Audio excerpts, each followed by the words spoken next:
Have you received a letter from the Business Software Alliance, or BSA for short, and not sure how to respond or what steps you should take?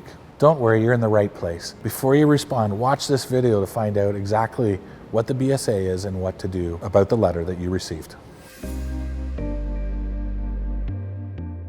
In this video, I'm going to answer what is the BSA, what goes on in one of their audits, how to respond to that audit, how the audit got triggered, and the steps you need to successfully defend yourself. Hi, Mike Austin here from the SAM channel. Well, most of the time my work has me working with Fortune 500 companies. It doesn't mean that I don't understand what happens in a BSA audit. In fact, my experience there may help you better navigate a BSA audit if you actually have one show up at your door. So come on, let's dive into it and let's chat about BSA audits. So let's start with, what is the BSA in the first place? So the BSA was actually started by some of the biggest software companies. Companies like Microsoft, Oracle, Adobe, IBM are all members of the BSA Alliance. And the main goal of the BSA is to crack down on copyright infringement and protect the IP of these software vendors. And so if you're found to be out of compliance, you could actually face hefty fines within a court if you don't actually settle with them. Now, let's take a look at how a BSA audit typically plays out and what you can do to avoid it. The first thing that's going to happen is you're going to get a letter from the BSA saying that you're under investigation. In that letter, it's going to demand that you provide them with spreadsheets, purchasing records, deployment data, all kinds of stuff in order for them to analyze where you're at from a license position perspective for whichever vendor you're being audited for. So most often a BSA audit is, I'll call it a self-audit. They don't necessarily send in a third party like Deloitte or KPMG to actually physically do the audit. They request that you self-report. In other words, you pull your deployment data, you provide them your license information, they create the license position. Now, they may offer some of their tools to help if you don't have tools or you're not sure how to collect the information, but for the most part, they're going to want you to use your tools, and there's a reason for that I'll get into. So the number one thing because of this is that we recommend that you talk to a lawyer yourself to understand your rights and how to protect any of your own proprietary information before you start actually turning over information to the BSA. We don't suggest you avoid them because that can lead to a lawsuit and court time, but we do recommend that you speak to counsel in order to protect your rights.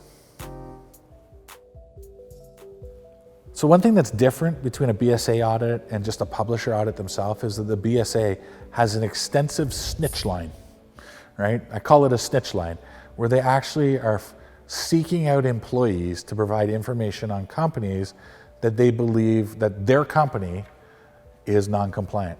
So one of the most common scenarios where you got hit with a BSA audit, a disgruntled employee. And the reason for this is the BSA, although they don't disclose how much, is actually providing them with a fee if they're successful at winning the audit itself. So that means you want to be careful with disgruntled employees, particularly if they're ex-IT employees, maybe contractors. Even we're actually starting to see espionage, like corporate espionage, where third world actors are starting to nominate people if they've been sniffing around your network. So sort of, you definitely want to make sure that you're protecting your environment with security, because we are seeing that as one of the areas where the BSA is getting their information from. One place that's probably a little different is you won't see your software sales rep necessarily nominating you to the BSA, because it's my understanding that if the BSA collects findings, it actually goes to the BSA, it doesn't go to the software company. So your rep is not going to get quota relief or quota retirement by findings from the BSA.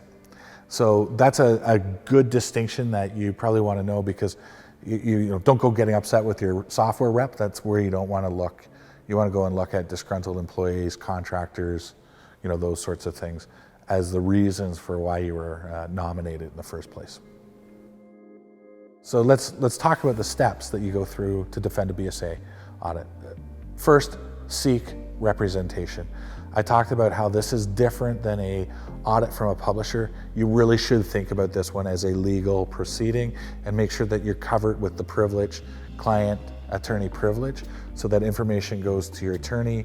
It's covered under the Privilege Act between you and your client, first and foremost. Second, you're going to want to ensure that there's confidentiality. So you're going to want to make sure that the clauses in the BSA, again, your legal representative will help you here, protect any information that the BSA may be able to collect that's personal around, personal information, employee records, employee names, email addresses, all that stuff that's sensitive when it comes to security. You want to make sure that you have confidentiality around that, because you may be required to hand over some of that information as a portion of the data that needs to be discovered in the audit process. So once you have both of those in place, then you're going to want to start collecting information. The types of things that you're going to need to gather, they're going to be software inventory. So what's deployed out there? It might be users. So how are users accessing servers on the software? That's one area that the BSA focuses on quite heavily. You're going to have to collect your purchase records, your entitlements, your contracts, those sorts of things. And this is one of the areas that you want to be careful, because when you hand over that raw information, the BSA, if you've watched any of our other audit stuff, can make interpretations of that data. And those interpretations can be punitive. And don't forget, this is a legal proceeding where they're looking at copyright infringement, which could be $500 or more per non-compliance issue. So the last thing I'll say is, depending on your size and your budget, you may want to not just get an attorney to protect you from a confidentiality and legal perspective, but maybe you want to get some help from a licensing expert that understands how to properly collect that inventory, how to interpret it, and also how to apply your licenses and make sure that they're making the optimal use of everything that you own before that gets handed over to the BSA.